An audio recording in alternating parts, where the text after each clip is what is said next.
प्रस्तुत है आपके सामने शरद चंद्र जी द्वारा लिखी गई कहानी लकड़ सुंघवा। तो चलिए कहानी की शुरुआत करते हैं। बिजली की तरह चारों तरफ यह समाचार फैल गया कि बलिदान के बिना इस बार रूप नारायण के ऊपर पुल नहीं बन पा रहा है। 2 जीवित बच्चे पुल के नीचे गाड़ दिए हैं। अब केवल एक की कमी है। वह प्राप्त होते ही जोर शोर के साथ पुल का निर्माण कार्य आरंभ हो जाएगा।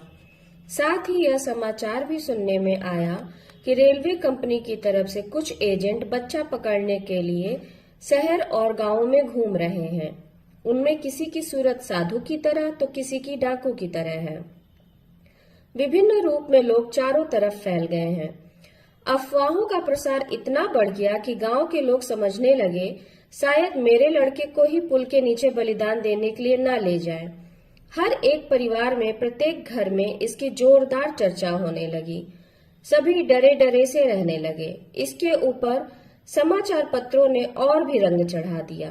कलकत्ता से आने वाले चश्मदीद गवाहों ने बयान दिया, अभी कल ही बहु बाजार में एक व्यक्ति हाथों हाथ पकड़ लिया गया।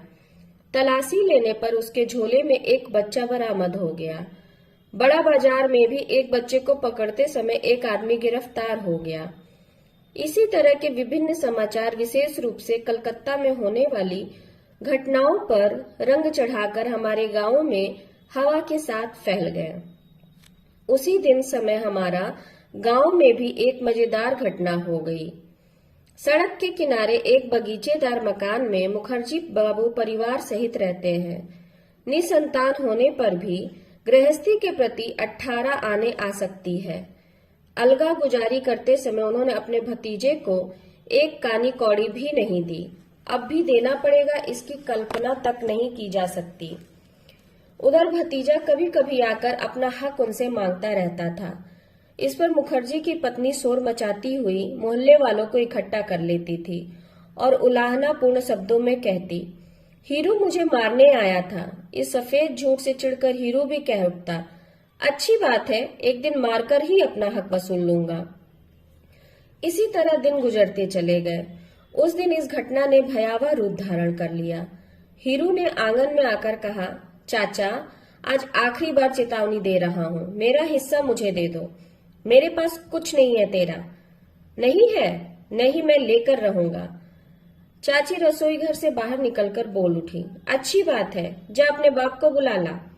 हीरू ने जवाब दिया, मेरे पिताजी स्वर्ग चले गए हैं, वे तो अब नहीं आ सकते। कहो तो जाकर तुम्हारे बाप को बुला लाऊं?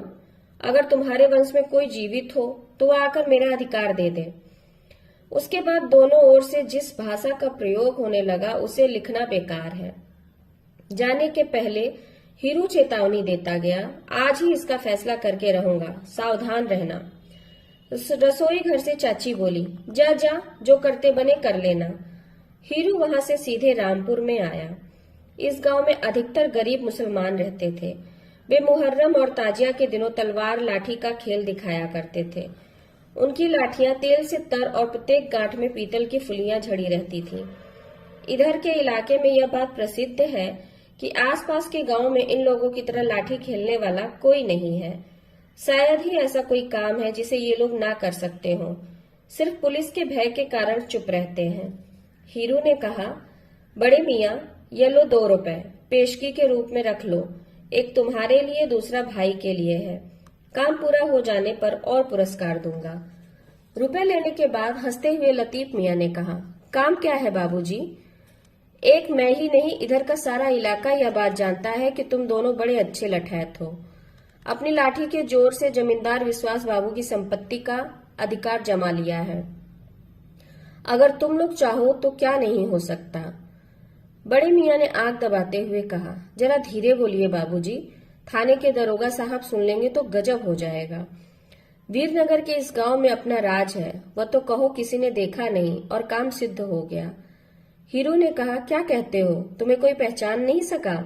लतीफ मियाँ ने हंसते हुए कहा, कैसे कोई पहचानेगा? सिर पर बड़ी पगड़ी, गर्राट, नकली दाढ़ी, मूछ बनाकर सारे बदन में तेल सिंदूर पोतकर हाथों में 6 फीट की लाठी लेकर गया था।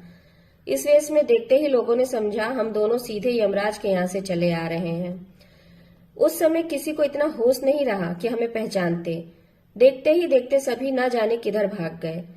हीरू ने लतीफ मियाँ का हाथ अपने हाथों में लेते हुए बड़े प्यार के साथ कहा, बड़े मियाँ, एक बार इसी पोशाक में मेरा काम कर दो। मेरे चाचा मेरा अधिकार देने के लिए कुछ तैयार भी हो जाते हैं, लेकिन वह शैतान की खाला चाची कानी कौड़ी तक नहीं देना चाहती। एक बार वही पगड़ी और नकली दाढ़ी मूछ लगाकर उनके आंगन में चले जाओ। इसके बाद जो कुछ करना है मैं मसूल कर लूंगा। एकादशी के दिन शाम के वक्त, ठीक है?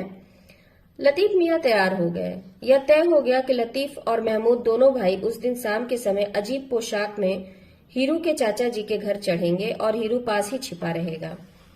आज एकादशी है। दिन भर उपवास रहने के बाद मुखर्जी साहब बाहर वाले बरामदे में जलपान की प्रतीक्षा में बैठे हुए थे। गठिया के रोगी होने के कारण एकादशी को अन्नाहार के करने की इच्छा नहीं होती। जलपान आने के पहले जैसे ही डाब कहते हैं कच्चा नारियल के पानी को, से भरा हुआ गिलास मुंह में लगा लिया था, वैसे ही दरवाजा ढकेल कर महमूद और लतीफ मियाँ एक झटके से भीतर आ गए। सिर पर भारी पगड़ी, लंबी दाढ़ी, हाथ में 8 फीट की एक लंबी लाठी लिए हुए, मुंह पर सिंदूर पोते हुए थे। दोनों की शक्ल देखते ही उनके हाथ से गिलास नीचे गिर पड़ा। जगदम्बा चीखती हुई बोल उठी, अरे टोले मोहल्ले वालों, कहाँ हो? जल्दी आओ, मेरे घर में लकड़ सुंघुआ घुस आया है। मुखर्जी बाबू के घर के सामने एक छोटा सा मैदान है। वहीं पर रोज शाम के समय गांव के बच्चे कबड्डी खेलते थे। उस दिन भी खेल रहे थे। जगदम्बा की चीख पुकार सुनते ही जो जहां था वहीं से चीखते चिल्लाते घर की ओर दौड़ पड़ा। गांव में लकड़ सुंघुआ आया है, लड़कों को पकड़कर ले जा रहा है। हीरू दोनों भाइयों को घर दिखाने के साथ ले गया। भीतर न आकर वह बाहर दरवाजे के पास छिपा बैठा था। वहीं से उसने दबी जबान में कहा, बड़े मियाँ अब मत ठहरो, भागो यहाँ से, वरना जान के लाले पड़ जाएंगे। इतना कहकर वह 9-11 हो गया। और बातों से भले ही लतीफ मियाँ अनजान रहते हों, लेकिन शहर और गांवों के में लकड़ सुंघुआ की चर्चा से अनजान नहीं थे। 1 मिनट में वह समझ गए कि अगर इस रूप में वह यहाँ पकड़ लिया गया तो खैरियत नहीं है। यह सोचकर दोनों वहां से भाग खड़े हुए।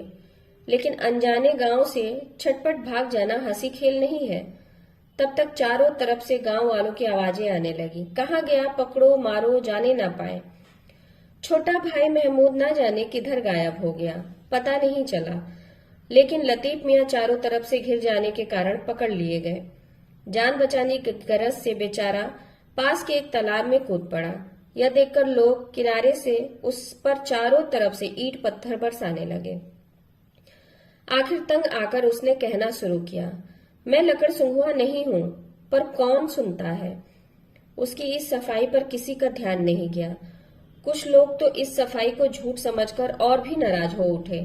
वह और जोर से ईंट पत्थर फेंकने लगे। अगर यह लकड़ सुंघुआ नहीं है तो सिर पर पगड़ी क्यों है? इतनी लंबी दाढ़ी क्यों है? चेहरे पर इतना सिंदूर क्यों पोते हुए है? पानी में डुबकियां लगाने की वजह से उसकी पगड़ी खुल गई थी। चेहरे का सिंदूर चारों तरफ फैल गया था। तब तक कुछ व्यक्ति पानी में उतरकर उसे घसीटते हुए किनारे पर ले आए। वह बराबर चीखता ही रहा, मैं लतीफ मियाँ हूँ, महमूद मियाँ का भाई, लकड़ सुंघुआ नहीं हूँ। ठीक इसी वक्त एक आवश्यक काम के लिए मैं तालाब के किनारे वाली पगडंडी से जा रहा था। हंगामा सुनकर तालाब के पास चला गया। मुझे देखते ही जनता और भी भड़क उठी। सभी एक स्वर में कहने लगे, आज एक लकड़ सुंघुआ को पकड़ लिया गया है। उनकी दशा देखकर मेरी आंखें छलछला आईं। बेचारे को लोगों ने इस कदर पीटा था कि उसके मुंह से ठीक से आवाज भी नहीं निकल रही थी। सिर्फ रह रहकर अपने हाथ ऊपर उठाकर हाथ जोड़ रहा था। मैंने पूछा, इसने किसका लड़का चुराया है? यह पता नहीं। वह लड़का कौन है यह भी पता नहीं। तब इसे तुम लोग क्यों मार रहे हो? किसी बुद्धिमान व्यक्ति ने उत्तर दिया, मुमकिन है लड़कों को इसने कहीं दलदल में गाड़ दिया होगा, रात को निकाल कर ले जाएगा, फिर उसका पुल के नीचे बलिदान दे देगा। मैंने पूछा, क्या मृत बालक का बलिदान होता है? एक ने कहा, मृत क्यों, जीवित होगा। दलदल में गाड़ कर रखने से कहीं बच्चा जीवित रह सकता है? यह तर्क सुनते ही सभी एक बार ही चुप हो गए। अब तक ज्यादा भड़कने की वजह से उन सबका ध्यान इस तरफ नहीं गया था। छोड़ दो इसे, कहते हुए मैंने उस आदमी से पूछा, क्या बात है बड़े मियाँ, साफ साफ कहो।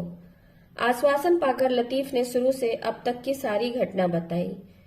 मुखर्जी दंपत्ति से गांव वालों की सहानुभूति नहीं थी।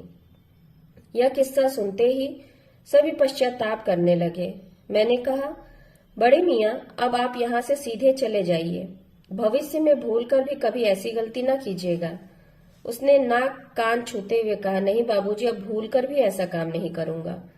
लेकिन मेरा भाई कहाँ है? मैंने कहा, लतीफ मियाँ, फिलहाल तुम अपनी जान बचाकर घर चले जाओ। लतीफ बात मानकर लंगड़ता हुआ वहां घर की तरफ रवाना हो गया। काफी रात गुजरने के बाद उसी दिन प्रचंड कोलाहल से सारा पड़ोस जाग उठा। घोसाल के घर की नौकरानी गाय को चारा देने के लिए गौशाला में गई हुई थी। उस कमरे में कदम रखते ही एक भयंकर मूर्ति देखकर उसकी घिग्गी बंद गई। तब तक उस मूर्ति ने आगे बढ़कर उसके पैरों को कसकर पकड़ लिया। इधर नौकरानी इतना भयभीत हो उठी कि जोरों से चिल्ला उठी, दौड़ो दौड़ो, कहाँ हो? मुझे भूत ने पकड़ लिया है। तभी भूत ने उसके मुंह पर हाथ रखते हुए बताया, मैं भूत नहीं हूँ माँ, मुझे बचा लो, मैं आदमी हूँ, बड़ा एहसान मानूंगा। चिल्लाहट सुनकर घोसाल महोदय कई व्यक्तियों के साथ गौशाला में आए। अभी शाम के समय ठीक तरह की मूर्ति की दशा इन लोगों ने देखी थी। फलस्वरूप महमूद मियाँ मार खाने से बच गए। लोगों को यह विश्वास हो गया कि हजरत ही लतीफ के भाई महमूद हैं, भूत नहीं। घोसाल ने उसे घर से बाहर निकालते हुए कहा, छोटे मियाँ, तुम अपने जीवन में यह घटना कभी ना भूल सको, इसलिए यादगार के रूप में तुमसे यह लाठी मैं ले लेता हूँ। अब अच्छी तरह हाथ मुंह धोकर सीधे घर चले जाओ।